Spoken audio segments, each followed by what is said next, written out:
Welcome to the Boneyard with Steve Robertson. As always, I am your good friend and host, Steve Robertson. Here on the Monday edition of the Yard, back in the Starkville home office. It's been a busy day.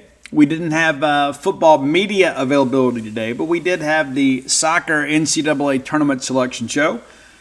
I am told we will have Mississippi State football media opportunity later this week, perhaps on Wednesday. Might even hear from Jeff Levy. We'll see how things go. I think it's good when Levy on an open date week still meets with the media. I think it's a good thing. I think he's handled the media pretty well. But, not a lot to cheer about these days other than the future. But we're going to talk a little bit about the game of the day, talk about the NCAA tournament selection, and a few other things. Got a pretty cool top 10, too. One kind of snuck by me last week. We had a death of a American music legend last week, so we're going to do a top 10 in his honor today. But, big show. Glad you're with us. If you haven't kept up, it's been a pretty good couple days for your good friend and host. On Sunday, the dude made its debut on the Mississippi bestsellers list at number 5. It's about what we expect it to be. Still hoping we get to number 1 by the end of the year at some point. Be really nice. But it's always good to be mentioned in that group. You know, Wright Thompson's got a new book out this holiday season, as to John Grisham. So some pretty serious competition there. So we'll have to have a good run at some of our independent bookstores in Mississippi to get to number 1. But, we expect to stay there the rest of the year, maybe into next year. But awfully cool. And also 2 books on the top 10 list this week. Flim Flam, 7 years after its release, returns to the Mississippi bestsellers list. That's pretty cool, right? It is, right? I mean, that's what happens when you release a new book. The rest of the catalog kind of gets pulled along with it because people are like, hey, Steve's stacking these books up so quick, I may have missed one or two. But I know many of you are taking advantage of the holiday season, and maybe you've got that Ole Miss coworker, or maybe you've got that Ole Miss brother-in-law, God bless you if you do, that needs the truth. And maybe they're at a point where they should receive it. But, very, very grateful for all of you that have gone out and bought the book. And you can order online at dutynoblebook.com. But if you live in the great state of Mississippi, I encourage you, and even though it makes me a little bit less money, to support the Mississippi independent bookstores. And we have some great ones here in Mississippi. Not that I'm unappreciative of what Barnes & Noble and those guys do for us. But matter of fact, I'll be at Barnes & Noble on campus for the Missouri ball game. But, when you think about Lemuria Books and Book Martin Cafe downtown, Lorelei Books over there in Vicksburg, they've got books for us too. And so if you're in the greater Starkville area or in the central Mississippi area, I encourage you to support those businesses. Even if you don't want my books, but if you want something in addition to that, please, please, please. I know it's so easy to just go jump on Amazon. I'm guilty of that sometimes too. But I try to only order things on Amazon that I can't get locally. Found myself today, trying to find something to, I only needed one thing, but they get you with that free shipping. Like, hey, for 20 more bucks, you can get free shipping. You think, man, I don't want to give away $7. But sometimes you just got to say no. But, please support the Mississippi independent bookstores, even those that don't carry my books, which is kind of silly, but to each their own. I'll take the high road here, and there are a few stores out there that, of course, are run by people on the opposite side of the rivalry, and I wear it like a badge of honor that I've had a couple of number 1s without their help. But nevertheless, please support the Mississippi independent bookstore, and if you are living in a foreign land, maybe outside of the great state of Mississippi, you can order online from those stores. But if you've got a local bookstore and you read or you're looking for great gift ideas, please support your independent bookstore. Please get out and do that. Those people do a lot for local authors. And even though I may not be a local author in your neck of the woods, please go and support them. As a person that owns a couple of small businesses, I can tell you, very appreciative of everybody that does business with us. And so buy local, shop local, and eat local whenever you can. Trust me, the big chains are going to get more than enough business. But for those people that that work independently and have their own business, when you go buy from them, it's a meal, right? It's a dance lesson for their daughter. It's part of Little League gear for their son. So it makes it a little more personal when you look at it like that. I mean, the fine folks at Amazon, and we've sold thousands of books through them. We don't utilize their services anymore because of my stance on the independent bookstore. There were times like when Flim Flam was out, we used Amazon, and we could barely keep it in stock because people were buying it left and right. And I had one of our local vendors come up and say, Steve, you're killing us with this Amazon thing. We're selling the book, we support you, and we're selling the book for $25, but people can get on Amazon for, $17, $18. And then they buy the book on Amazon, they come to our store and don't buy anything and have you sign the book. And I can't tell those people no, but I also understand where that's coming from. And so always, always, always shop local when you can. Speaking of other good news, I'm happy to announce the network announced today. I let them do it. I've recently agreed to a contract extension with 247 Sports, and very happy with our parent company, Paramount, 247 Sports, and competed against that network for many years in my career. But I tell you that the business model that they have is unsurpassed in our industry. And very happy to sign another deal that will keep us with them for many years to come. And very grateful to get that done. I know many of you too are like, hey, Steve, I really don't want to move. I don't want to have to, as much as I love the content at genespage.com, I don't want to have to cancel this and then move to another network and things like that. And that's always a possibility down the road. You keep your options open. But I love the working relationship, and I love what we've built at 247. Prior to the merger, it was pretty much a failing site. And, we merged, had a couple of good years together, and now, we're flying solo again. But, wish everybody the best in their pursuits. But we're really, really happy where we are, doing what we do and working with the people we work with. And thankfully, we have affiliated ourselves with a thriving company that has afforded us the opportunity to get out and go do a lot of cool things. We go cover Mississippi State, home or away, and a couple major sports. We did a lot last year, men's basketball too, on the road. I don't know if we do as much of that this year, but the reality of it is that we're happy, and want to say how much I love and appreciate each of you.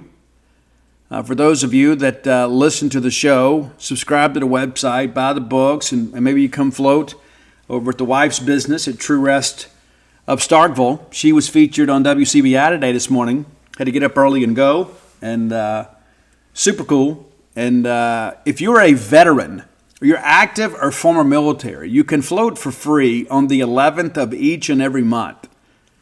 Yeah, how cool is that? For free. You just got to call and schedule and say, hey, and you got to be truthful, right? But active and former military get to come float for free because we believe in supporting our men in service, our men and women of service. And it is a way that we can say thank you for that service. And a lot of people, as you know, come home from active duty and they have some issues to deal with, maybe physical, mental, or emotional. And the military itself uses float therapy to help combat PTSD. And so we don't want people to feel like that, hey, once you're done with the military, you don't have access to that. Well, you do with us. But so many of you have been so incredibly supportive. And I say thank you on this show a lot, but I don't say it enough. Very, very grateful for each and every one of you that have ever liked a tweet or shared a post on Facebook or X. Those of you that subscribe to our website, none of it ever goes unappreciated. I want to make sure you know that. And again, there's some people, it's like, Steve, I'm on a fixed income, or I'm just not in a situation where I can afford to do a lot of those things. But you can share a tweet.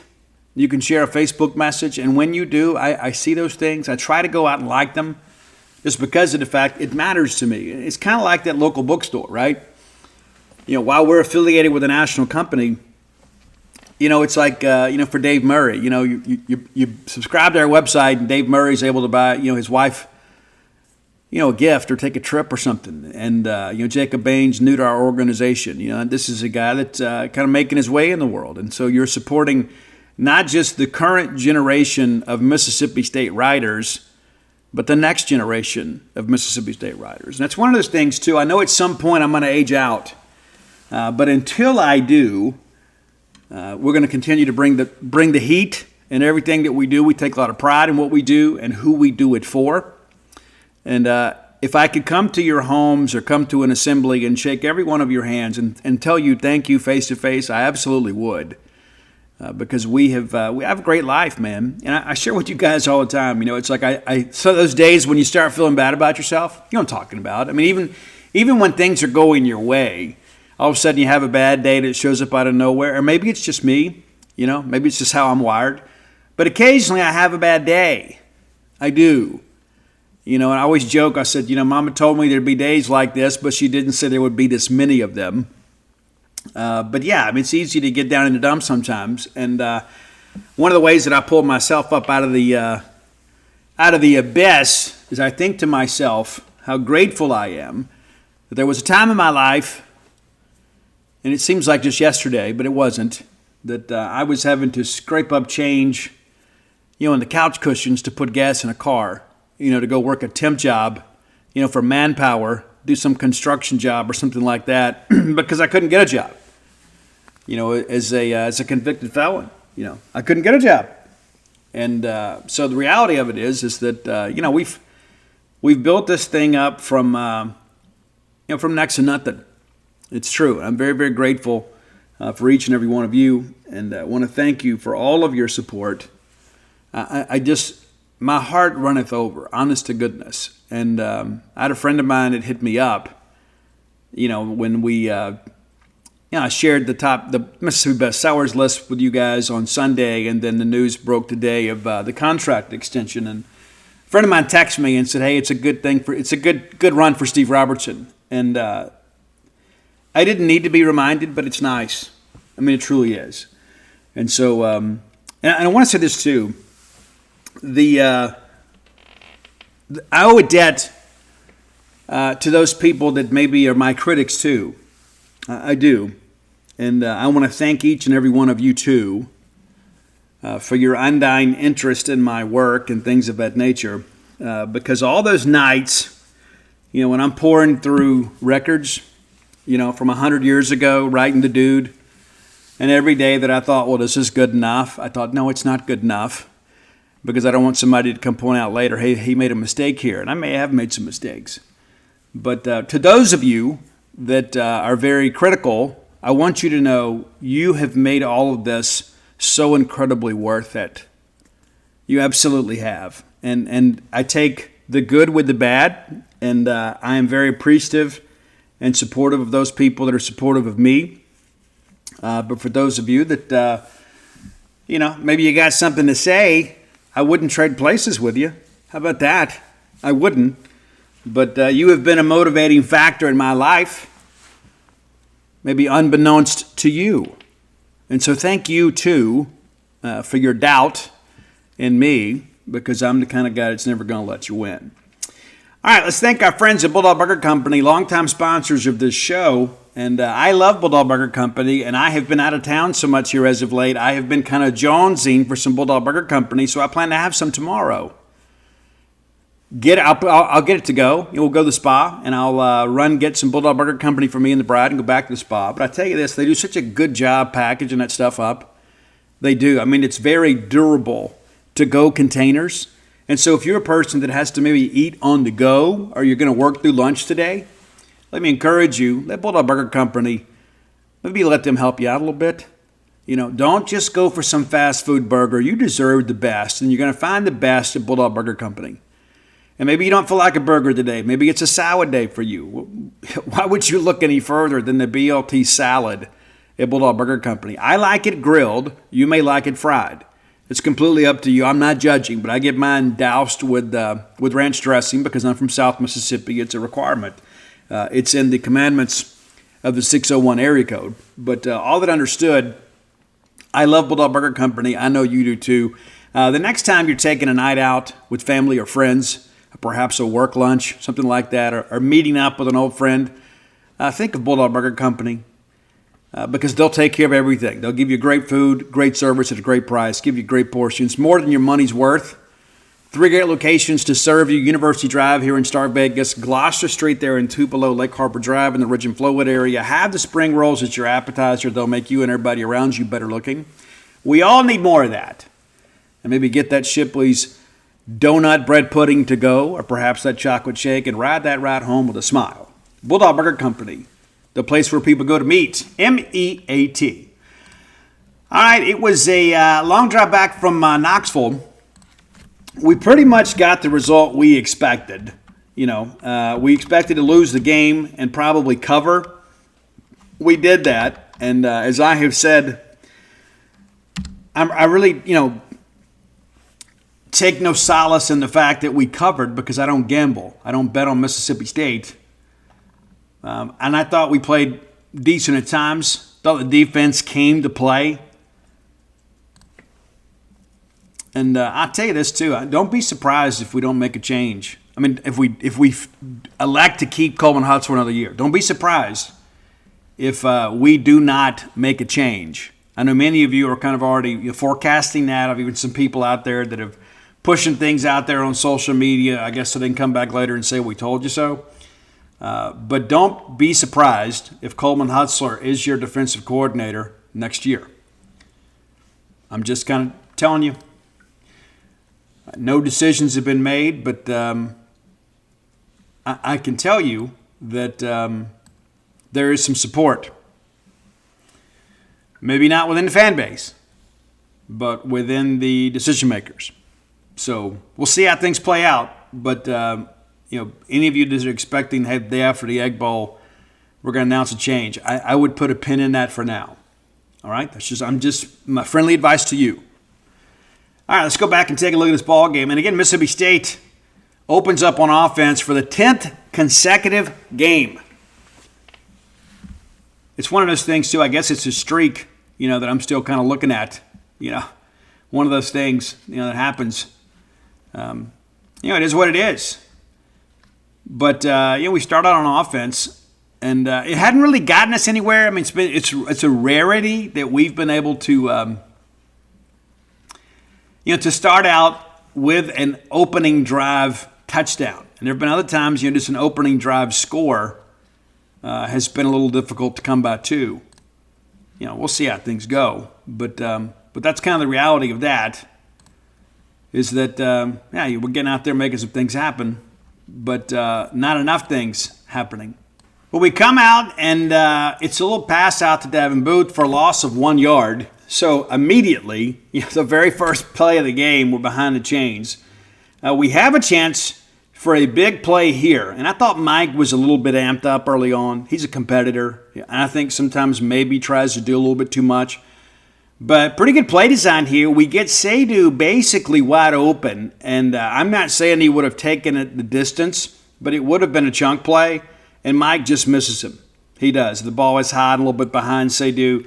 If he hits him in stride there, it's at least across midfield, if not more. Seydoux pretty fleet of foot for a tight end. But a missed opportunity there. And then we come back and it's incomplete to Kevin Coleman. So it's a 3-and-out, and we punt. They come after the punt, and it barely kind of leaks across midfield there. Just 31 yards on the kick. Tennessee gets it at their 45, and they go right to work. And you knew the game plan before you even turned the game on, right? And for those of you that went to Knoxville, thank you for going. I don't know that anybody else has thanked you, but allow me to thank you for going and making the effort to be there. I got some Boneyard listeners that messaged me and said, "Hey, Steve, I'm going to be in Knoxville." I wish we could have got together, but didn't work out that way. But we knew the game plan, and we knew they were going to go to Dylan Sampson, and why wouldn't you? You've got the leading rusher in the Southeastern Conference, kind of a dark horse for the Heisman. I mean, there's a few people say, hey, he should be in the running. I don't think he will be. But nevertheless, when you're the leading rusher in the toughest football conference in America, that is worthy of respect, and it's worthy of being a huge part of the game plan, and Dylan Sampson was. First play, 8 yards, across midfield to our 47 to go right back to him for 9. And you start thinking, man, are they just going to line up and run it down our throats all night? And they certainly could have. It appeared that way early on. We did make some adjustments. Nico, pass incomplete to Brew McCoy. On 2nd and 10, they go back to Sampson. It's a run for 3, which brings up a 3rd and 7, a chance for us to get off the field here. And so they run Sampson for just 4 yards. It makes 4th and 3. They call a timeout, and they end up the notes are off here. And so Nico runs for 2 yards. And anyway, these notes are incorrect. They actually convert the first down here, and then no, here's what happened. I remember that they ran the play, and they were going to be short, and they call timeout, and then they come back and throw the post pattern to Squirrel White there for the touchdown. And again, these notes are incorrect, but nevertheless, it's 7-0. And again, they're gifted the short field, and give them credit. They forced the errant kick, and they kind of forced the action here. Okay, so now State's down 7-0 here, and we have an opportunity here to make some things happen. But as we discussed on Friday's show, we're not going to get a chance to return many kickoffs. They do a really good job. Josh Turbyville did a good job. All right, 1st and 10 from our 25, and we're incomplete to Johnny Daniels. And on 2nd and 10, we go back to him again, also incomplete. Now it's 3rd and 10. I thought Mike stepped up here and really made a nice play. Knew where he wanted to go with the football, and I think that's one of the things that I'm seeing maybe a little bit too much. This time it works out. I think sometimes in the pre-snap read, he already knows where he's going with the football, and at times he forces the action a little bit. He didn't here. He threw an absolute rocket to Kevin Coleman. Kevin, with a great set of hands, makes a big catch there for the first down. 1st and 10 now at our 35. We give it to Daniels, who runs ahead for 1. On 2nd and 9, we go back to Daniels, who gets 7. Makes it 3rd and 2 here, and we end up electing to pass here, and it's incomplete to Kelly Akari. Nick Barmero with a 50-yard punt. And then Boo Carter. Give him a lot of credit, too. It seemed like every time it felt like he was like one cut away from just ripping a huge return. 28 yards is big. But it's out to the Tennessee 35. We had a chance to back them up inside the 20, and then ultimately they're out to the 35. Now, give the Bulldogs some credit here. We had a chance to fold right here on this drive. And again, they were having some success running the football even early in this drive. But the Bulldogs refused to yield. 1st and 10 from their 35. They give it to Sampson, and why wouldn't you go back to him, right? 5 yards, and then Sampson gets 10. Now we're up there at midfield, just in 2 plays. Nico runs for 13 yards. He flush and kind of takes off, gets the first down there. Then it's complete to Squirrel White for 8, all the way down to the State 29. 2nd and 2, it's complete to Brew McCoy for 4 yards. That moves the chains again. You're starting to get into the red zone here, just on the shadow of the red zone here. And they give it to Sampson, who gets it inside the 20 to the 18. On 2nd and 3, they give it back to Sampson. He gets 2.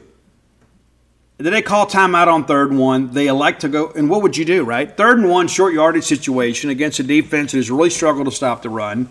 There's not a lot of mystery here, right? Especially when you've got a horse like Dylan Sampson. They go back to him for 4 yards. That moves the chains. And then there's an incomplete pass to Chris Brazel II, and trying to take a little bit of a shot there. And next thing you know, they go back to Sampson, who runs ahead for 5 yards, and then Hunter Washington forces to fumble and recovers it. Great play by him. He got banged up later in the ball game. We don't have an update on that. People have asked. We don't know.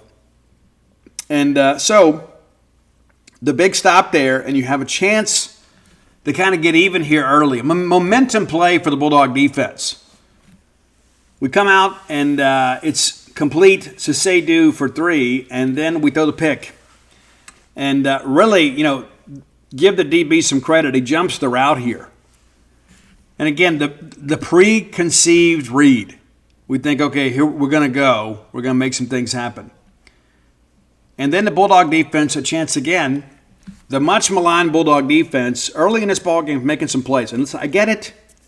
Dylan Sampson's kind of running at will here, but we force a turnover in the red zone, and then another chance for us here. And the Bulldog defense is like, you know what, hey, we're here to play today. It's 1st and goal at the State 9-yard line. Peyton Lewis for 3, gets it to the 6, back to Peyton Lewis for 3, makes it 3rd and goal at the 3, and they give it to him again, and it's just 2. So it brings up 4th and goal from the 1-yard line. And State stacks it up and turns them away. So 2 stops for the Bulldogs in the red zone there, looking to improve that red zone efficiency. And that means nothing when you don't win ball games. But all that understood, again, defense showing a little progress there. Again, I really thought they came to fight. And again, it's a great offensive line for Tennessee and a great back, so you know he's going to get his. But 2 of the first 3 drives, Mississippi State turns them away in the red zone.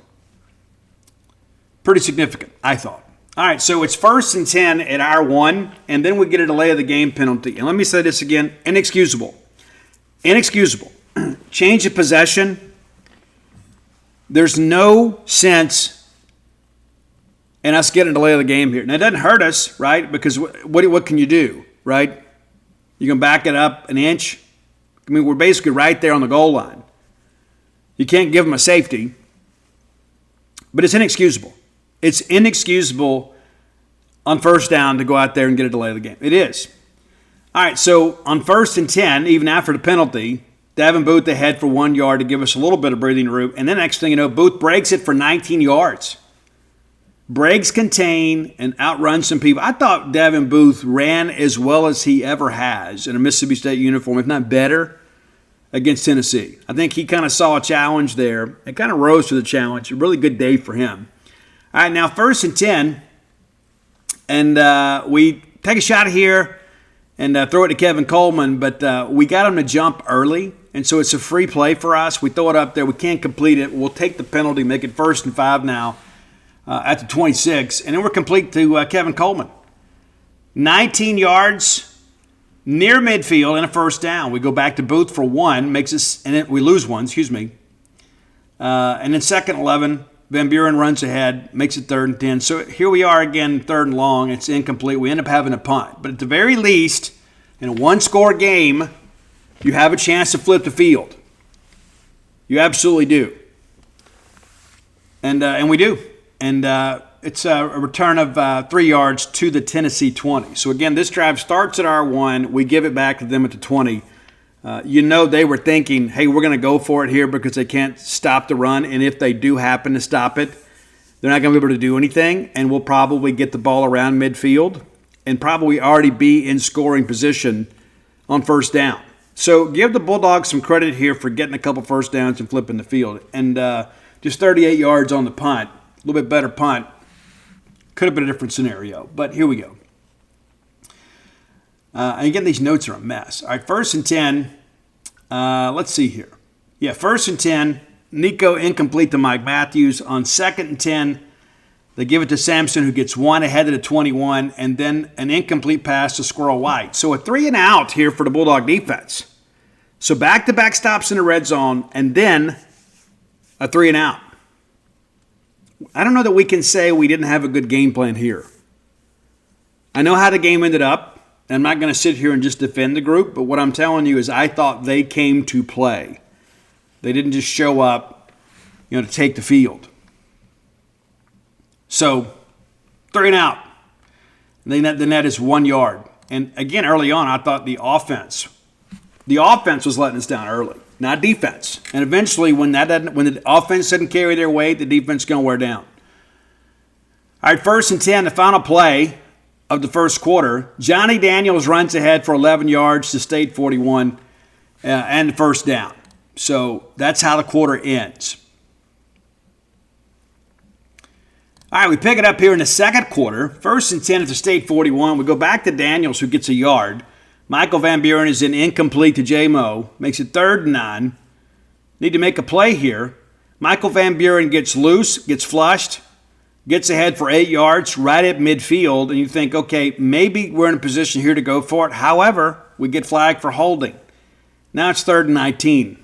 Now you're just trying to maybe find a way to give yourself a little more punting room. Michael Van Buren incomplete to Mario Craver, who did return to action after a couple weeks off. Nick Barmera with a 46-yard punt to the Tennessee 27, or 22, and Boo Carter returns it for 5. But it's a 7-0 ball game, and State is right here in it. And then what do you know? They take a shot. It's like, hey, let's go make them play a little bit. And Brumfield was in a position to make a play here and really didn't play the ball and actually mistimes his attempt to break the thing up. The ball wasn't there yet. He gets himself off balance, and Dante Thornton grabs it and then, runs unmolested into the end zone. So we didn't handle that play well, and Brumfield has been good since he's been on the field for Mississippi State. But here's the situation here. One-on-one coverage. Nico lays it up and lets his guy go make a play for him. So that's 14-0. Again, we had an opportunity to fold. It's still early in the ball game. We could say, you know what, how crazy is this? 3 consecutive drives, we stand tall, and then on one play, it's a 2-score game. And that's a game of football. So after the touchback, it's 1st and 10 at our 25. We get it out to Kevin Coleman just for 3. Then Booth runs ahead for 5. Brings up Again, these notes are just an absolute mess. Yeah, 3rd and 8. Michael Van Buren complete to Kevin Coleman for 19 yards and a first down. From the State 46, we give it to Booth, who gets ahead for 1. 2nd 11, Booth gets loose again. 17 yards and really ran with purpose. And I asked him about this in postgame. When he saw that the play was over, he turns into the safety and delivers the blow. I love guys that run with an edge in the open field because eventually some of those guys will start thinking twice. Yeah, for sure. So great run there. Makes it 1st and 10 at 38. Back to Booth for 2. They end up having to call a timeout. And I think they were somewhat surprised that we were able to run it as well as we were. We talked about that on Friday's show. The Tennessee run defense is absolutely legit. And I didn't know if we're going to be able to run the football. I thought, hey, we're going to just kind of be in obvious passing downs. They're going to just pin their ears back and come get us. But give our offensive staff a lot of credit for finding a way. And I really thought a lot of the stuff happened off right guard. I asked Lubby about it in postgame, and he goes, hey, we felt like B gap to B gap, we could make some plays. But I thought more times than not, it went on the right side. When we got these big hits, it was usually on right guard. So good effort there. All right, back to Booth here on 2nd and 8. Run for no gain. Makes it 3rd and 8, and Van Buren gets loose, runs for the first down. And they review it, and it was the right call. The sliding thing bothers me, but I also understand, too, we got to be careful, because of the fact we've already lost Chapin for the year. But I wish we could dive forward a little bit. I do, because they mark it where you start the slide. And so in this situation here, we weren't clear of the line to gain. And so it ends up being a 4th and 1. We go for it, and Davin Booth and that big offensive line, they get it. I mean, it's not a big surprise here. 4th and 1 from their 29 that we're going to run the football, and we do. And Booth, again, fights ahead. Really no question about it. And a really good job here by the offensive line. 1st and 10. It's complete to Justin Ball for 4 yards. Makes it 2nd and 6. We give it to Booth, who gets ahead for 3. 3rd and 3 now. And Van Buren is flushed and takes off and goes. I thought he was pretty decisive on this play. Gets it inside the 8-yard line for a first down. And again, Tennessee got to burn a second timeout here. I don't think they were expecting this, the State to line up and be able to run the football with the physicality that we did. And I wasn't either, to be fair. After the timeout, we give it to Booth, who runs ahead for 3. 2nd goal at the 5. And we take a shot here to say, it's incomplete. Van Buren then runs for the right pylon. I thought they should have reviewed this. And, of course, the self-loathing State fans out there said, well, if they review it, it's probably going to be a touchback. No. But I thought they should take a look at that. They don't. But Van Buren out inside the 1. We end up taking a timeout here and decide to go. And Booth powers ahead for the touchdown. Extra point's good. It's 14-7. Now you start thinking, now we need another one of those stops. Give ourselves a legitimate chance to really kind of get back in this ball game. And just down 7 here, you're a play away from being tied on the road. And listen, it was a great crowd at Knoxville. I didn't think it was a very intimidating environment. The only other time I've covered a game up there was in 19. It was a day game. And Tennessee folks expected us to go up there and walk all over them, and we should have, but we didn't. And they ended up winning the game. Tommy Stevens had a meltdown on the field. We lose 20-10. If we start Garrett Schrader, we probably win that game. But here we are, and it was kind of an antsy environment. You're like, hey, we're not used to everybody running against us like this. Mississippi State's 2-7. They're not supposed to come in here and be within a touchdown of us midway through the second quarter. This isn't supposed to happen. But here we are. We don't get the touchback here on the kickoff, and they end up bringing it out to the Tennessee 30. And so what do? In times of crisis, you go back to what you do best. So they go to Dylan Sampson for a yard, and then Nico is complete to Chris Boswell for 11. They ran that comeback route concept pretty regularly.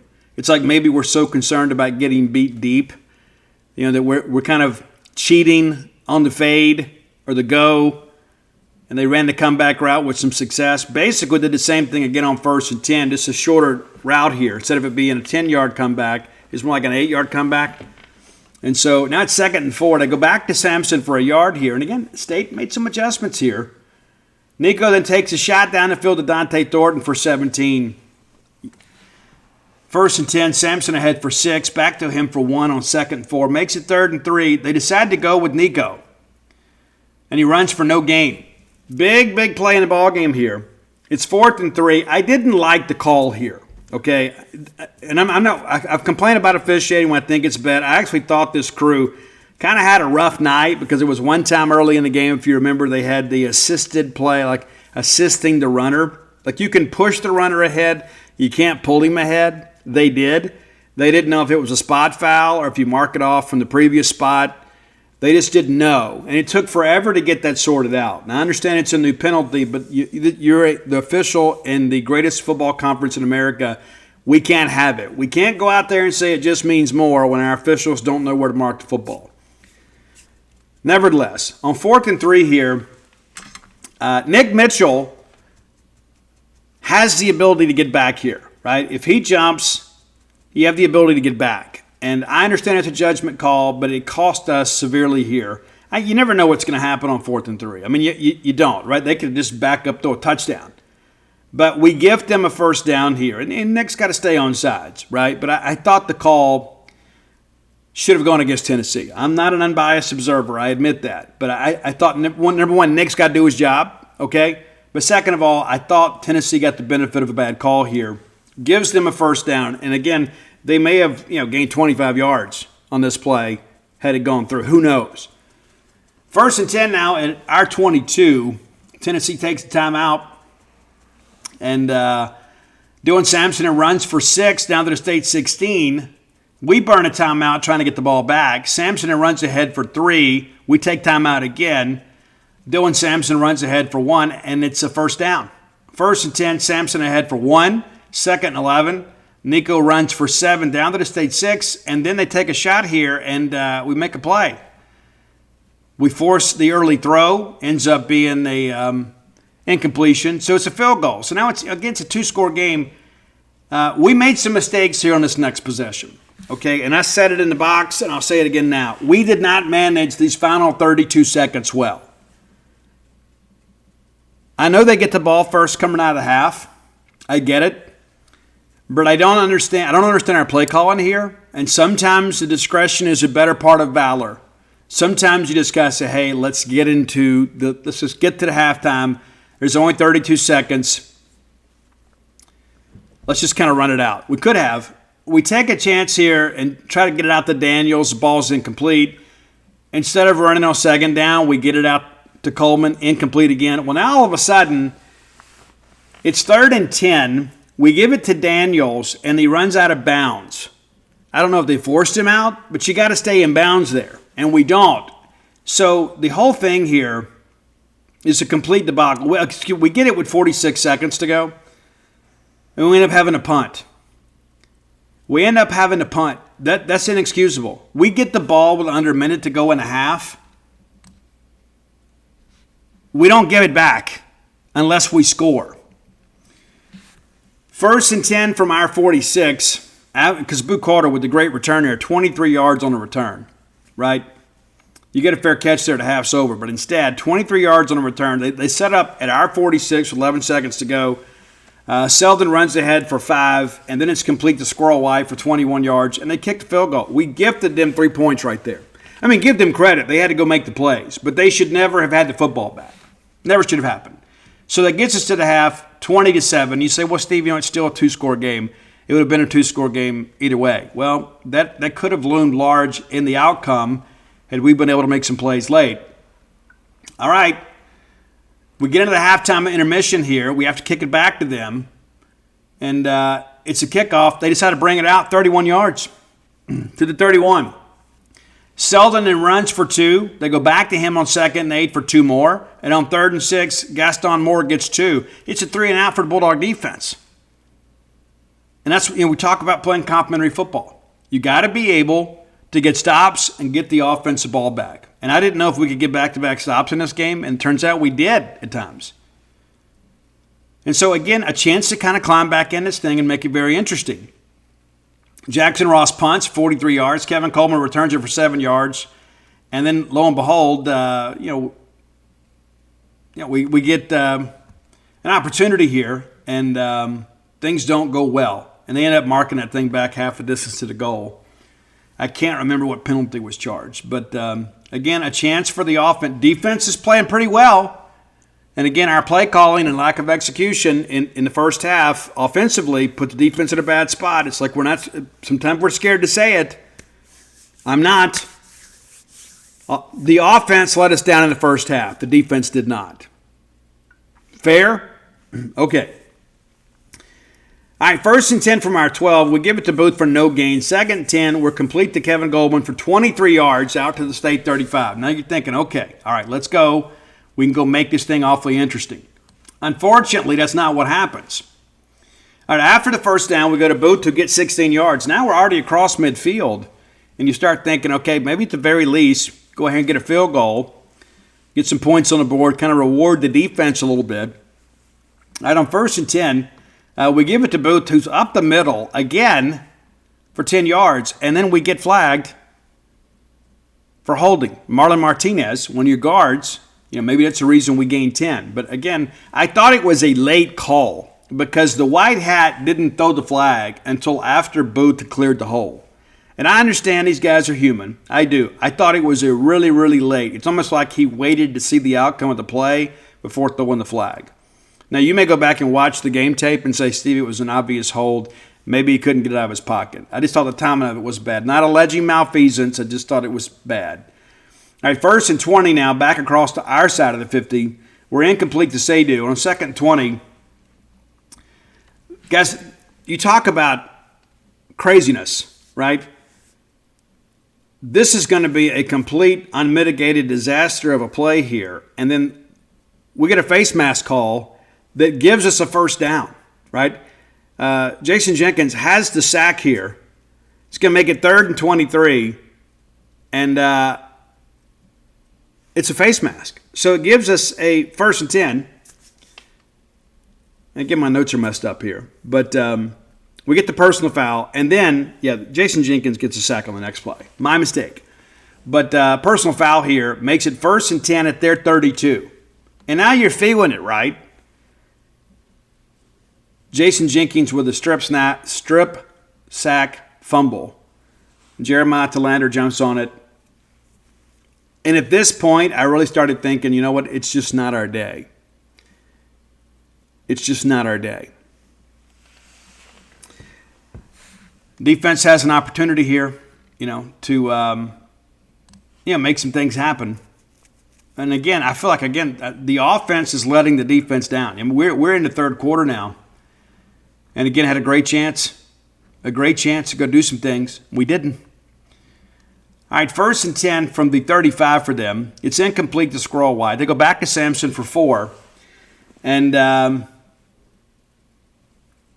you know what? I forget this. Nico got banged up, they said, with an upper body injury. So Dylan Sampson runs for 4, makes it 3rd and 6. And then Gaston Moore incomplete to scroll wide. They flag us for PI here. This was a very obvious call. Ellington is beat on the play. And about all he can do is, commit the PI and then just kind of hope for the best. Because if he doesn't commit PI there, it's a touchdown. All right, 1st and 10 now at our 46. They take a shot here, and this was absolute horse hockey.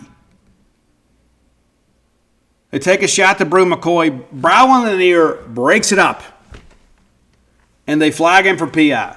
It's a bad call. The Ellington one was so completely obvious. I got no beef with that. The Brow on the near one is wrong. It is. It's wrong. Now it's 1st and 10 at our 31. Sampson runs for no gain. 2nd and 10. Sampson runs off the right side for 7. However, they flag him for holding. Backs it up 10, makes it 2nd and 20. Gaston Moore complete to Ethan Davis for 11. Makes it a 3rd and 9 play.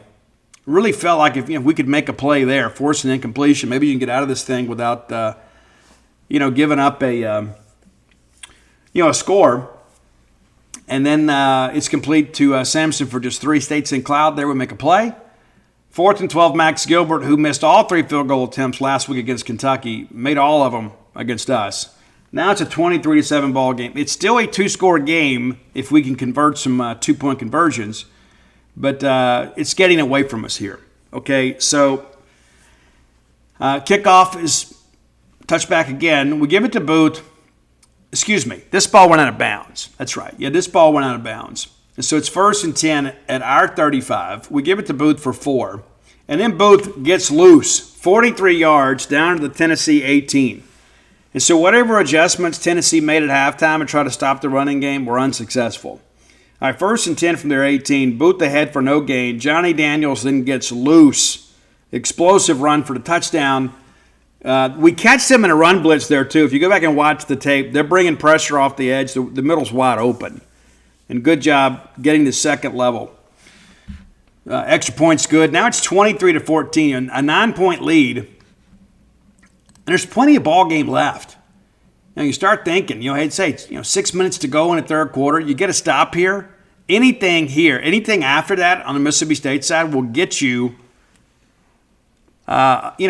within a score, going to the fourth quarter on the road. And those unsportsmanlike conducts, and again, we got to do a better job here. I don't know. Hayes Hammond is not the dude that's going to do something silly. So I wonder what was done or said. It looked like on replay that they piled on top of the deep snapper, and Hayes took exception. And Mac Pounders goes out there and baits some Tennessee player into punching him. It's an offsetting penalty. It's funny how that works. So give Mac Pounders some credit, for playing some head games there, I guess. All right, 1st and 10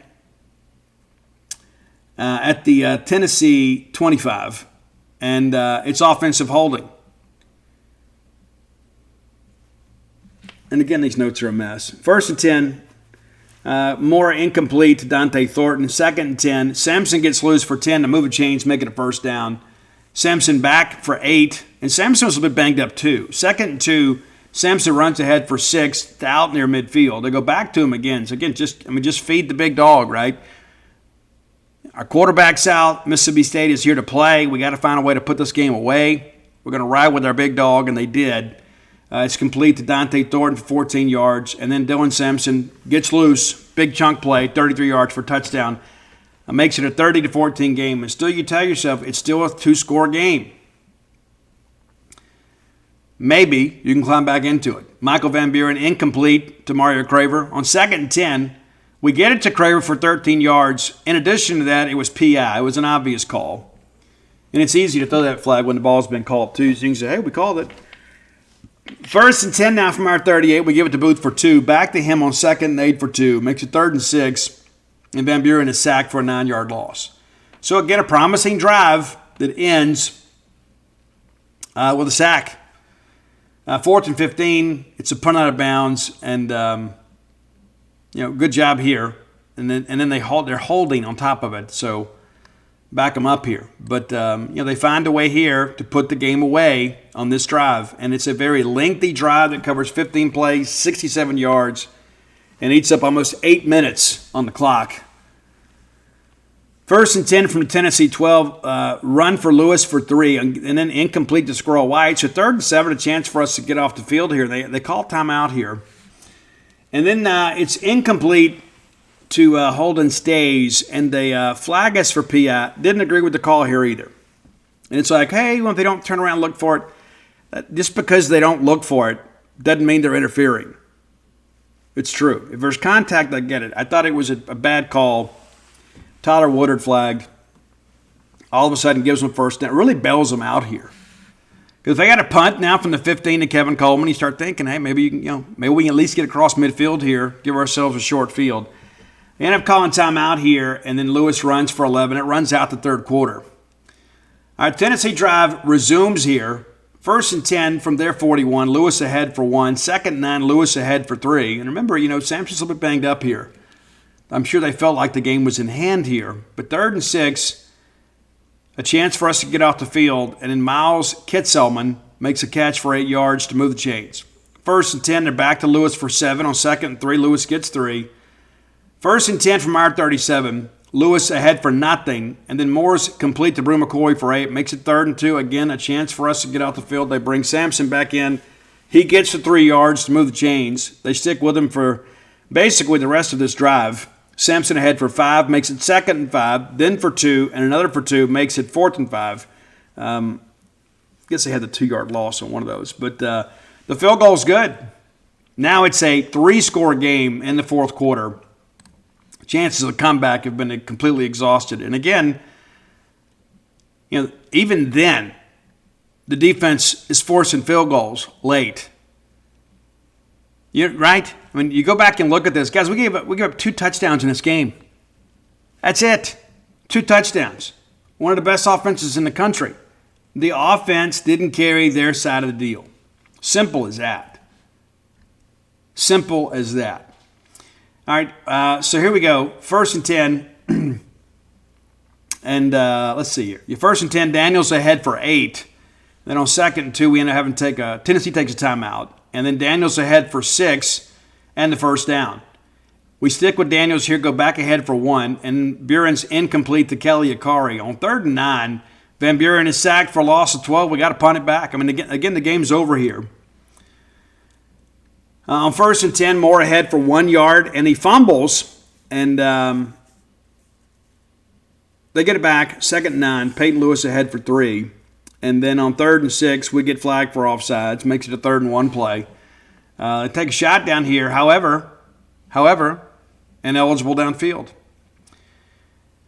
3rd and 6, Lewis ahead for no gain. And then we call timeout trying to save some clock. We force the punt here. And again, defense playing hard. And the game's over. 1st and 10, Booth ahead for 3. And then they get flagged for unnecessary roughness.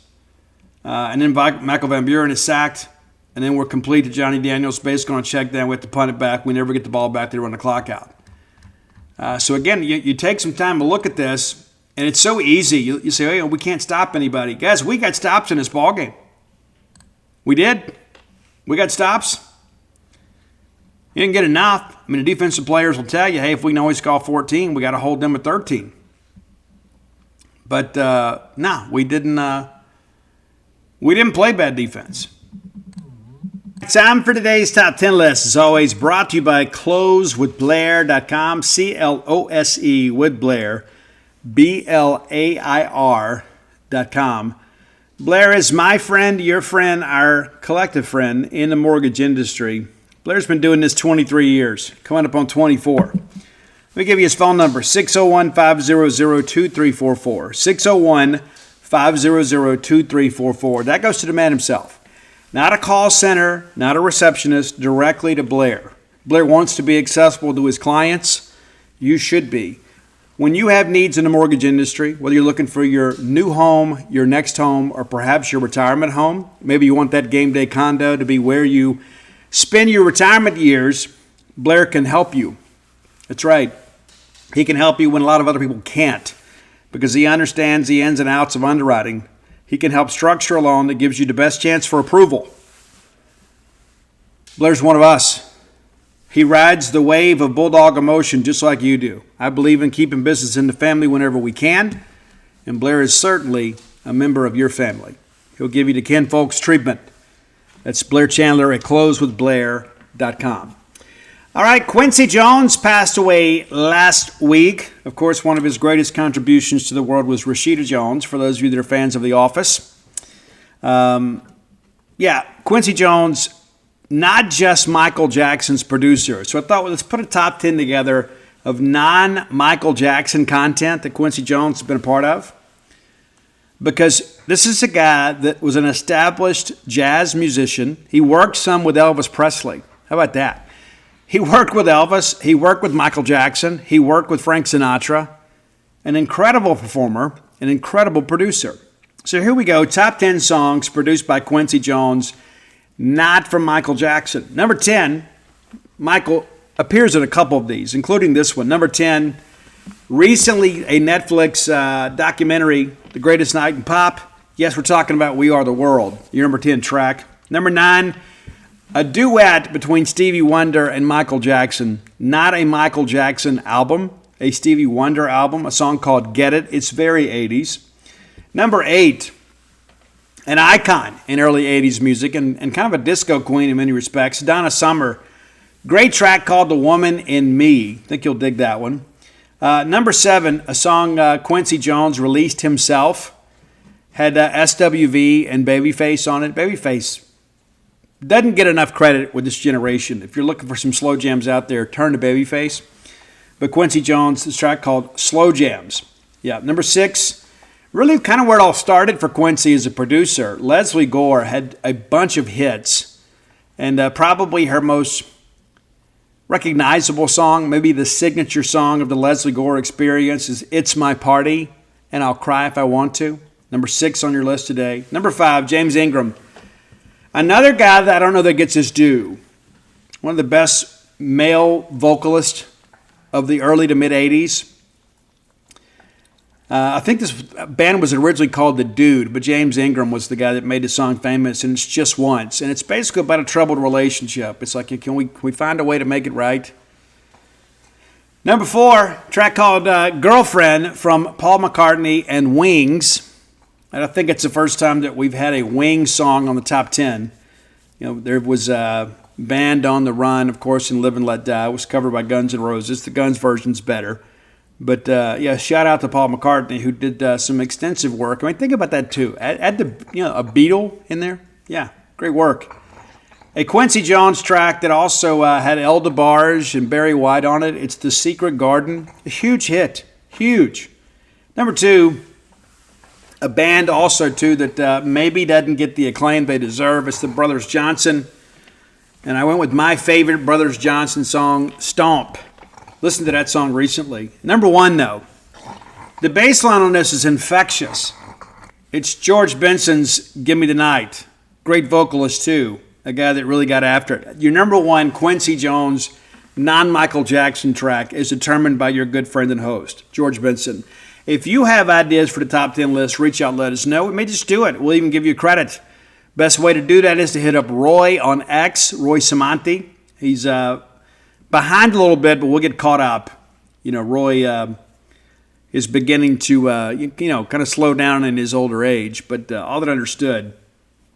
Hit up Roy at Dogmatic67, DAWGMATIC67, and you can find our great list on Spotify with that same handle. We appreciate your support of the top 10 list and all of your many suggestions. A lot of times people hit me up. We've already done that band or that artist, and so we'll try to find a way to get that to you. Probably going to bring back some 80s pop on Wednesday. And we'll see how things go. Got some ideas for that. But again, thanks as always to Blair Chandler at closewithblair.com. Okay. Next segment of the show brought to you by Campus Bookmart, a Starkvillian institution. Man, I love Campus Bookmart. You should too. Chances are you already do. If you've ever been there and perused their fine selections of Mississippi State merchandise, you have found the things you were looking for every Bulldog on your list. As we get closer to Christmas, today is November the 11th, maybe the 12th by the time you listen to the show, which means it's almost time to panic. Yeah.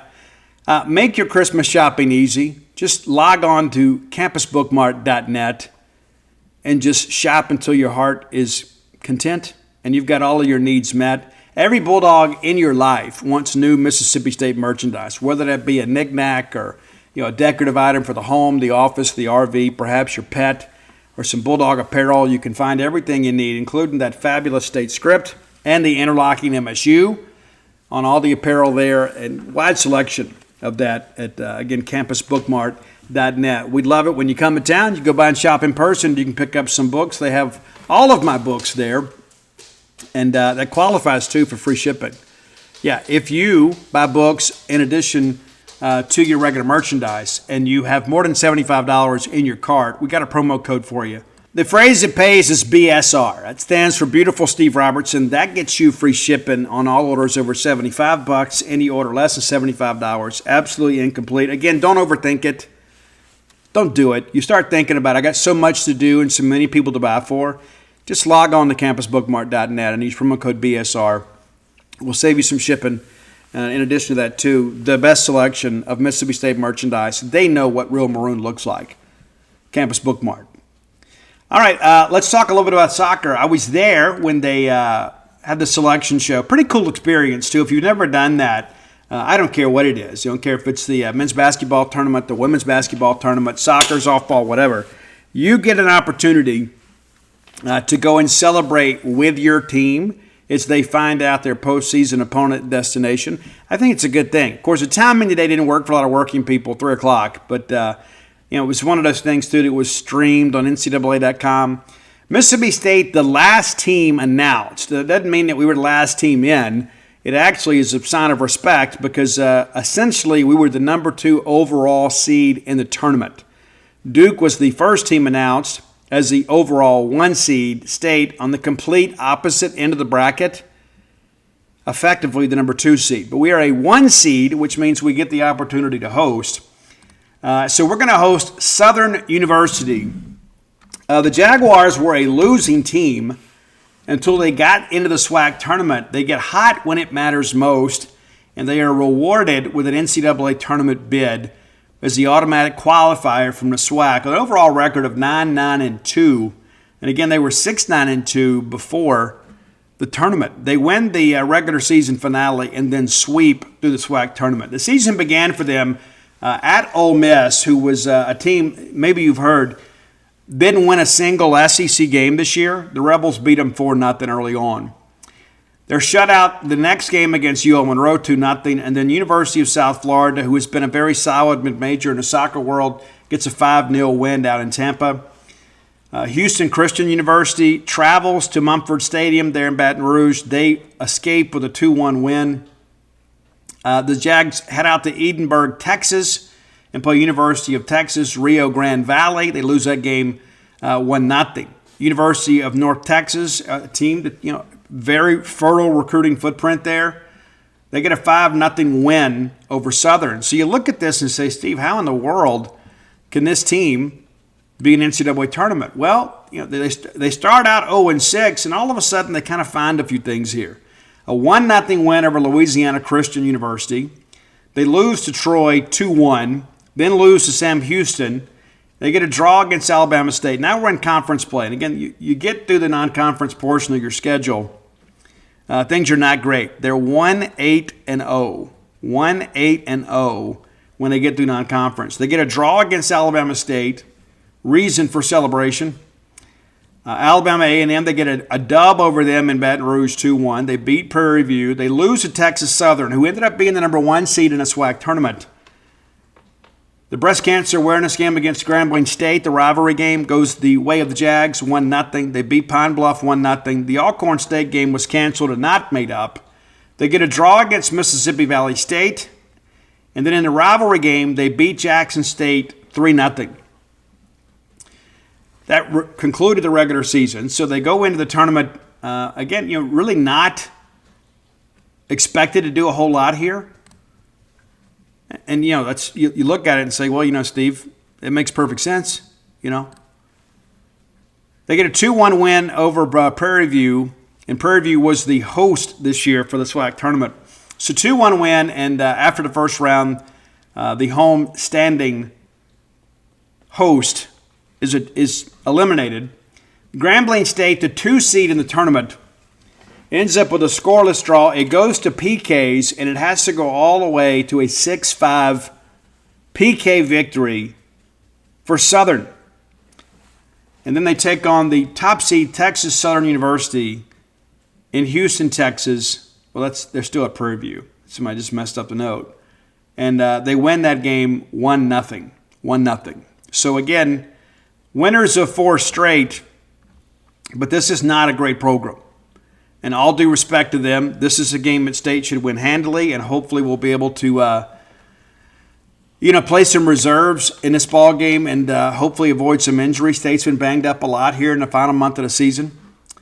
On the year, Southern University has 15 shots on goal. That's it. Just 15 shots. They've allowed 26, averaging less than a goal per game. 15 goals. 15 goals and 100, I said shots. 15 goals on the year, 145 shots. But they have allowed 295 shots. Opponents, nearly 15 shots on goal per game. That's brutal. It is. Brutal. But, not doing a whole lot in the save department either. And a lot of these shots have not been on target either. So Mississippi State a really good chance to win and advance. Now you ask yourself, well, Steve, how long will State host? Well, as a 1 seed, State has the opportunity to host every game until the Final Four. Now, a lot's got to happen between now and then. A lot of soccer's got to be played between now and then. But Mississippi State has played its final true road game of the year. Because if they advance to the College Cup and carry North Carolina, that will be on a neutral field. So let's look at our side of the bracket. State, of course, expected to beat Southern University. Should we advance, then we would play Utah State, the winner of Utah State and Washington in Starkville. Now that game is going to take place on Friday at 3 p.m. Central if you're interested in kind of tuning in there. State will play on Saturday at 5 o'clock. It is a ticketed event. It's $10 for adults, $5 for kids. We encourage everybody to come out. We want to set record crowds. We also want to show, too, that we're worthy of the regional, not just because of the fact that our team is successful, but because of the fact that we're going to go out there and support the team. But in the event we win, in the round of 32, State would play the winner of Utah State and Washington in Starkville. If we get beyond that, and last year we did go to the Sweet 16, we would play a much different bracket, right? The opposite side of our bracket is 4-seed Notre Dame, and in Milwaukee, West Virginia, and number 5 Kentucky. And Kentucky kind of muddied some things up against us, but we still found a way to get that thing done. So if you look at this bracket, we have a really good chance to advance on the bottom half. Now, at the top half, some familiar names. In the event that we advance and have a chance to take on, Stanford is the 3 seed, and then Arkansas is the 2. So there could conceivably be a matchup against either the team that eliminated Mississippi State last year, Stanford, or Arkansas. Now, Arkansas has not been nearly as successful in the NCAA tournament as one might expect. And I don't think that they got just a cakewalk of a draw here. They get Oklahoma State in round 1. That'll be at home in Fayetteville. And then they play the winner of Cal and Pepperdine. Pepperdine, the number 7 seed. They got a much more difficult path than Mississippi State does. But it just kind of reminds me a little bit of the College World Series bracket, right? And we have to go back and kind of defeat some familiar foes in order to put ourselves in a position to compete for a national championship. But very impressive. Very impressive. And, of course, when Wake Forest was announced as a 2 seed, there was a little bit of a murmuring among the Mississippi State players because Wake Forest, the only team to defeat Mississippi State in the regular season and much of the year, has remained ahead of State, and rightfully so, in the rankings. But when the brackets are announced, they're a 2 seed and we're a 1 seed. And, again, I think the benefit of being the conference champion matters. I've had a couple of you message me because there's some insecure Texas fans out there that are trying to claim that they are the SEC champions. They are not the SEC champions. They are the SEC tournament champions. The champion of the SEC is Mississippi State. I mean, we look at it in every sport. Who wins the SEC? The team that wins the regular season championship. You can equate that to basketball. You can equate it to baseball. That's how it works. Your SEC champion is a team that was best throughout the year, through all the conference play, not just 1 week right? So there are 2 championships awarded, the SEC regular season title and the tournament title. The regular season title is more prestigious, and anybody that tries to tell you otherwise is a blithering idiot. There's no point even responding to that on social media. Even when we have won the SEC tournament, we have been the tournament champions. I'm talking about baseball or men's basketball. The regular season champion is the champion of the league. It is. Now, of course, there are the automatic qualifiers that people earn through the tournament. But the reality of it is it's not worth arguing about. And so when you begin to kind of look through this thing too, some familiar foes, LSU was kind of a surprise selection. And I think a lot of that too basically kind of illustrates, maybe this committee's belief in the SEC. Texas gets in as the number 4 seed. And they've got a tough road to hoe. Tennessee makes it in with an at-large bid. That's 3 SEC teams. Auburn makes it in. That's 4. Georgia is 5. Looking here, of course, Arkansas, Mississippi State makes it 8. Vanderbilt gets in at 9. And Kentucky, so 10. So, hey, really good year in the SEC, and you're going to have a lot of SEC teams in action. And for many of you, this is the first time you've really paid attention to the NCAA women's soccer tournament. And it's because of the fact many of you cheer for the logo, right? I mean, you may not be an expert in the sport, but it's like, hey, it's Mississippi State that's playing. And so I'm going to support those student athletes that are representing Mississippi State. And I can tell you that these ladies have represented this university with dignity and grace. And anybody that plays Mississippi State understands they've got to bring a sack lunch. So again, in the event Mississippi State is able to advance, every game would be played in Starkville until they reach the Final Four. And then the national semifinals will take place on December the 6th in Cary, North Carolina. But again, any team that you play this time of year is going to be a great team. But having the opportunity to play on your home pitch is extremely significant. And so we look forward to those opportunities. And again, you start looking through all this stuff and you begin to realize, hey, there's not a lot of mid-majors that make the tournament. But I can assure you the ones that do, there are some teams out there kind of lying in the reeds that will have an opportunity to advance and surprise some of these Power 4 teams. It's true. So come out. Again, there's no Mississippi State football game this Saturday. And so you're used to coming to Starkville. You're used to being here on weekends. Maybe you've got a game day condo. Maybe you just like to come up here. I ran into Julie Bishop today. Love Julie. Love Ken. Love that whole family. Great people. And it seems like every time there's a Mississippi State sporting event, Julie Bishop's around. And I mentioned to Julie today, I said, hey, hope to see you guys out here. They came up and spent the weekend this past weekend. They have a place here in town. And she goes, I love it when we come up on a non-game weekend. We talk about it before. You come up here and the lines at the restaurant are shorter, the waits. You get out and shop and do some things. So even though it's not a football weekend, let's make it a game day weekend and come out and see something historic this weekend. Mississippi State will take the field for the first time ever as a number 1 seed.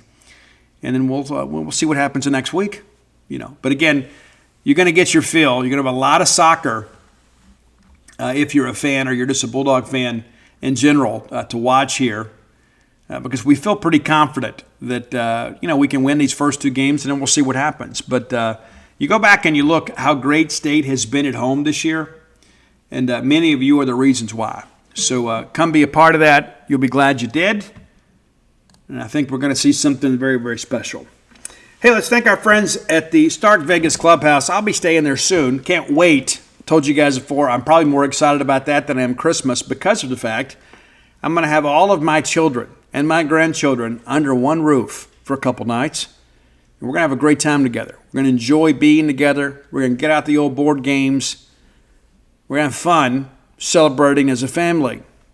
And the older that I get and the more spread out that my kids get, the more difficult it is to get everybody together. It's tough to coordinate schedules when everybody's an adult.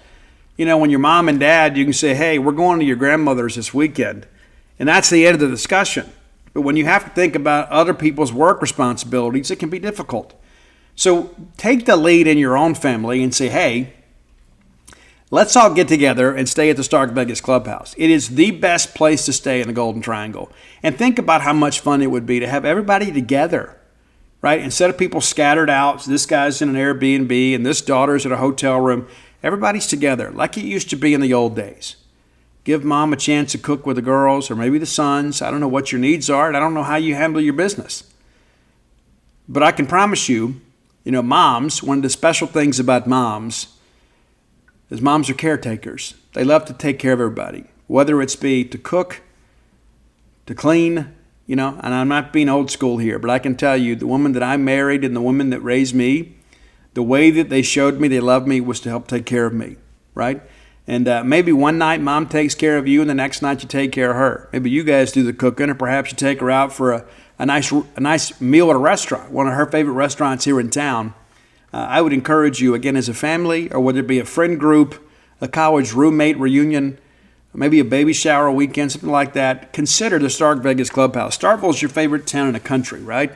And so how cool would it be to be up here, even when it's not a game day weekend, or even in the midweek? It's available, throughout the year. And so maybe you got some shopping to do and say, hey, wouldn't it be great if I got all my friends together and we just kind of shop in Starkville? We'll go up there and spend a couple nights and take in our favorite restaurants. Maybe you haven't even considered that possibility. Kids are going to be out of school. Maybe you get the cousins together, right? Have a great time. You got some vacation time spent up anyway. Use it. Invest in your family. Invest in your friends. And spend a night at the Stark Vegas Clubhouse. Make it a couple. And so while you're looking, right, you can Google Stark Vegas Clubhouse. Their Facebook page will auto-populate. And you can peruse the selections of all the amenities that are available to you. That great fire pit area, the full-service kitchen, the 5 bedrooms, the 2 bath. It's the old renovated clubhouse. It's more room than you need, more times than not. And so everybody can kind of spread out too. And if they need to get a little nap in, you put the kids upstairs or whatever, while the adults are enjoying a nice game of cards or something, or watching a movie. This is the place for you. Now, when you Google Stark Vegas Clubhouse, you're going to have some booking options come up. It could be Airbnb or VRBO. I don't know which way you want to go, but you've got that opportunity. But if you want to save some money, book through the Evolve website. It's EVOLVE. And use promo code BSR10. That's BSR10, the number 10. Get 10% off your stay. We'll make it worthwhile for you. Absolutely. Again, it's a Stark Vegas Clubhouse. All right, let's spend a little time, too. As you know, we get caught up on a few other things. A lot to keep up with these days. And it's great for people like me and people in our profession to cover Mississippi State. A lot going on. A lot going on. How cool is it, man, when you start working through all this stuff and you get excited about kind of what is to come. The Mississippi State women win again last night. No surprise, but it's good to see them playing well. And again, it's going to take a little while to kind of find some identity with this team. But I think athletically, we look at them and I think we can say, you know what, this is a team that's capable of getting up and down the floor with just about anybody in our conference. It's not a really strong opening month, but 73-45 winners last night over Alcorn State. The game was really never maybe in question after that second quarter. It was 26-18 at the break, and then State really clamped on the defense in the middle quarters. Alcorn State just 14 points combined in the second and third, while State put up 40 to kind of put it away. Alcorn wins the fourth quarter 13-7 after the game was well in hand. Your Bulldogs, your Kayla Jordan, didn't score a lot in game one. Well, she answers with 20 in this one. And you know what you have with her. Destiny McFall really stepping up, 15 points off the bench. So an impressive night. And, Bulldogs, again, for the second straight game, getting some playing time, getting some baskets for some other players. And that makes for a very happy locker room. I mean, everybody works just as hard. And so you want to have an opportunity to reward them. Bulldogs back in action on Wednesday against Alabama State. And that's going to be an 11 a.m. game.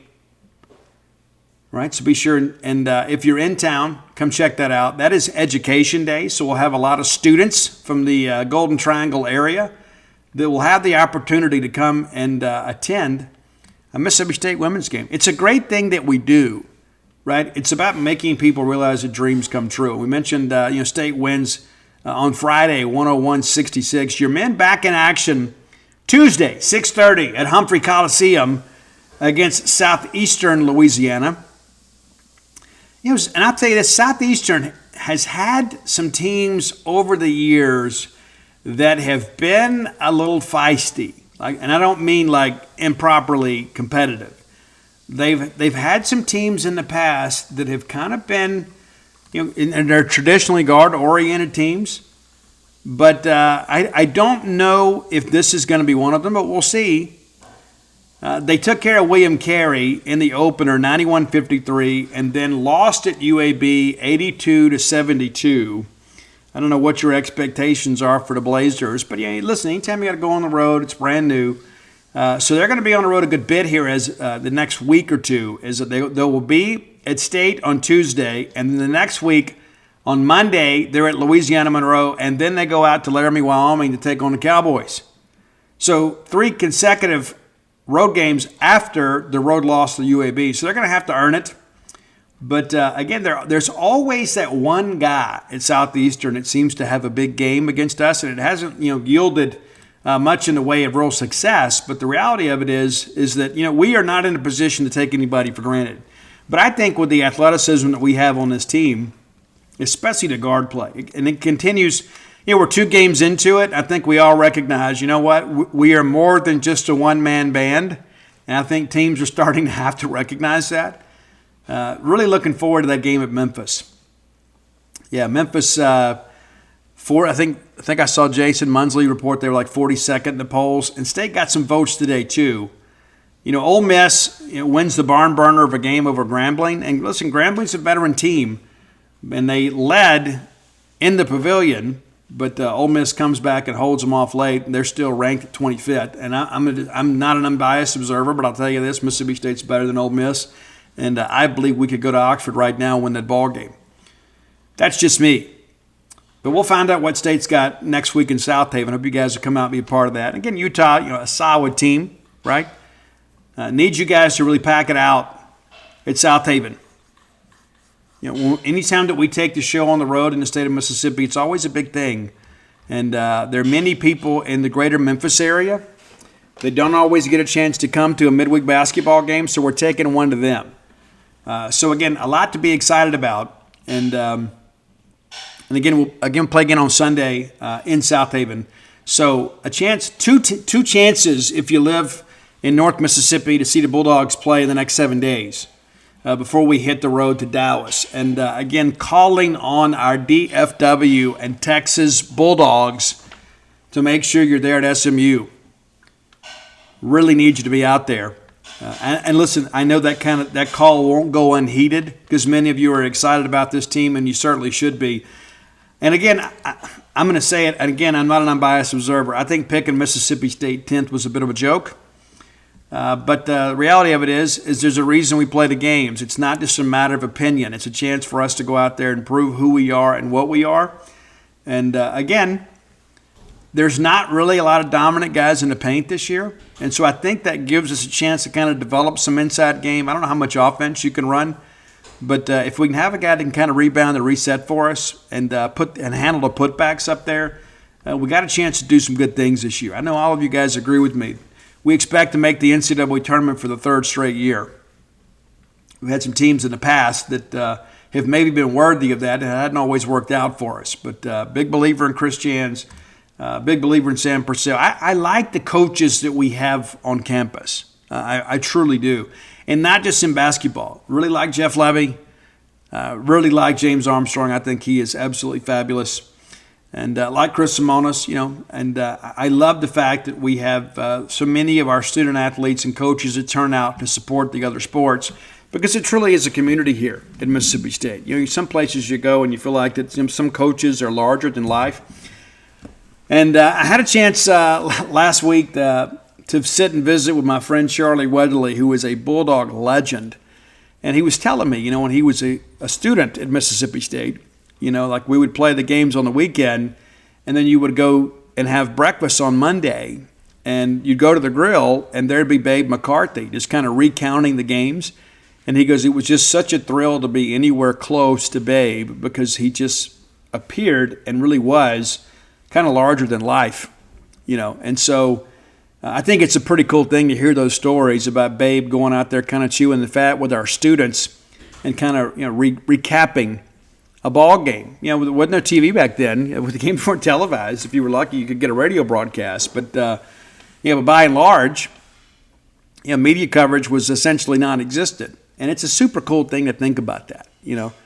Babe McCarthy loved the students and loved interacting with them and needed them to come out. And as Charlie said, it was a tin gym back then, before they named it McCarthy Gym. But they could bring their cowbells in there. Can you imagine how loud it was in McCarthy at a basketball game with cowbells ringing? Can you imagine how imposing that home court advantage must have been for visiting teams to show up in the tin gym and hearing that celebratory clang resonating off the roof in that place? Incredible. But I love what we're doing, and I had another Mississippi State alum pull me aside out in Knoxville, and they had the opportunity to attend a men's basketball game last year. And he said, you know what, when I was a student here, even then, the hump seemed somewhat antiquated, even then. And that was during the Stansberry years. He goes, hey, we had a great product on the floor. Our court was nice. We had some decent fan amenities, but it felt then that our arena was dated. He goes, and I went back last year. I was excited to go back and see the newly renovated hump. And he goes, it doesn't look like the same place. On the outside, it does. But when you get inside and you have a chance to see some of the the fan amenities that have been added, it's a different place. And we're going to ask ourselves down the road which was the better way to go. But you forget, building costs during COVID absolutely skyrocketed. And I believe our folks did the best they could. And I love the fact that Zach Selman has come in and said, you know what, hey, we did some cool things here, but there's some space that we can use that maybe is not real functional, and we can make that something new and great for Mississippi State men's and women's basketball. And again, there's so many things that we have ahead of us and some things that we have to kind of tackle together as people, as the Bulldog family. And the only way that I know for us to go about this is to kind of lock arms. That's not going to sit here and say that we're not going to have dissenting opinions. I think dissenting opinions at times are very productive when it comes to dialogue, right? Your customers need to know, or you need to know what your customers value. You do, and we're not going to make everybody happy. It's never going to happen. Nobody in the history of the world has made everybody happy. It's true. I mean, even there have been times that people could have made most people happy and they were still criticized. But the reality of it is we have to focus on what matters most. And we're all going to get a little bit of what we want, but none of us are going to get everything that we want. But we love Mississippi State, and the only way that I know for us to really kind of get these things advanced is to work together. And listen, I went to Tennessee like everybody else that made that trip, and as I mentioned, I thought the atmosphere was really good. It's a little bit of a Cadillac atmosphere, though, to be honest with you. Like, it's not like going to LSU, right? You go to LSU, you're prepared that it's going to be a long night, right? And I don't just mean team-wise. I mean fan-wise. You're going to go up there and it's going to be tough. It is. It's a very, very hostile environment at times. And I don't mean, that's violent, but it can be uncomfortable at times. I think, times at Alabama and places like Tennessee, it's a little different. It's a little more glazed over, I guess you could say. But again, the more I travel, there's some things that I see that we do better than other schools. But we've got to update Davis Wade Stadium. I mean, there's really no question about it. We have to, and of course, we've got this house settlement issue that we're having to deal with. That's going to have to slow some things down. It's not what we want, and hopefully, we can have some donors, step up and help us out a little bit, especially with the new, Bulldog Excellence Fund. So now your contributions are tax deductible. And they always were through the Bulldog Club, but a lot of people felt they had to kind of pick and choose between the initiative and the Bulldog Club, and you didn't really know which way to go. Well, everything is now going to go in the same pot. You're just going to have different ladles dipping in and taking it where it needs to go. But again, I think that's probably a step in the right direction. We are in unprecedented times in college athletics, and I truly believe that our leadership is trying to get a handle and figure out the best way to navigate through these changes. It's very important. Go to DutyNobleBook.com and you can get a brand new copy, a signed copy of The Dude. Everything ordered through the website is signed. All of my sports titles are there as well. And you're thinking about that for Christmas. I had some people yesterday, oh, that's a perfect gift, Steve. Yeah, well, thank you very much. It's one of the reasons we push to get it released when we do. I'd like it to be earlier, so you have even more time to buy. But yeah, you can get signed copies of The Dude. And in addition to that, too, again, all my sports titles, Flim Flam, Stark Villains, Alpha Dogs, Dogpile, all available through the same URL. And come join us over at Gene's page, and certainly come float at True Rest Float Spa of Starkville. And I want to thank the fine folks at WCBI for having Dana on today to kind of talk about it. And that YouTube video is on my Facebook page, and we've had several calls from Columbus today, people that saw the broadcast. But if you'd like to learn more about float therapy, again, you can find that YouTube link. I'm sure it's on WCBI as well, but it's on my Facebook page. And or you can just call 662-268-7601 and get all your questions answered. And again, whether you have chronic pain or chronic anxiety, everybody deserves a break every once in a while. It's not selfish to do some things for yourself. And I think one of the best things that you can do is to go float, kind of give yourself a mental reset and get a chance to get some rest, man. It's true. Come be a part of that. Think about that as a great gift idea as you move forward. You can go ahead and order packages now and gift cards. You're already thinking about that hard to buy for a friend or family member. Get them afloat. And you probably got friends out there that said, man, I really want to try this. Well, give them the impetus to go ahead and get it done and buy them a gift card for Christmas. How cool would that be? Hey, that's it, guys. We'll see you guys back on Wednesday. Hope you guys have a great week. But until next time, let's all live our lives in a way we make more friends than enemies, and people can see a difference in the way we live.